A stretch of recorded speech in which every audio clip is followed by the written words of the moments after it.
এটা হচ্ছে আমার বাসার একটা মানে সুন্দর কর্নার, যেখানে মাত্র সামান্য কিছু সবুজ পাওয়া যাবে।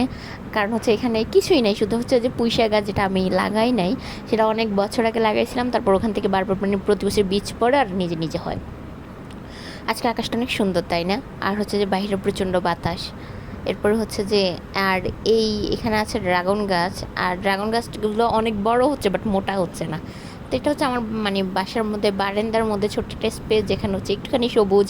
আর আজকে হচ্ছে যে আমি পুঁইশাকের পাতা দেখলাম অনেকগুলো হইছে, আর এগুলো হচ্ছে যদি এখন না খাই তাহলে হচ্ছে যে এগুলো নষ্ট হয়ে যাবে। তো ভাবলাম যে একটু হচ্ছে যে রান্না করি, আর নিজের গাছের বা নিজের জায়গার মানে ওখানে নিজের হাতে নিয়ে রান্না করার এগুলোর মজাটাই হচ্ছে যে অন্যরকম। তো ভাবলাম যে আপনাদের সাথে একটু শেয়ার করি।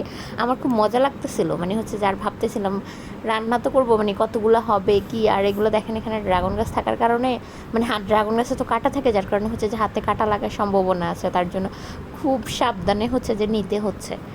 এই তো নেওয়ার পরে হচ্ছে যে আমার এতগুলা হয়েছে, আমি তো মানে পুরাই অবাক যে হচ্ছে আমি ভাবি নাই যে এতগুলা হবে। আর এখানে হচ্ছে যে আমি মসুর ডাল ধুয়ে ওখানে একবারে পেঁয়াজ, রসুন, কাঁচামরিচ, হলুদ দিয়ে বসিয়ে দিব। ডালটাই হচ্ছে একটু ইয়ে হলে কি বলবো, হালকা সিদ্ধ হলে তারপর হচ্ছে যে তারপর পুঁই শাকটা দিব। আর আমি আজকে রান্না করব চিংড়ি মাছ মসুর ডাল দিয়ে।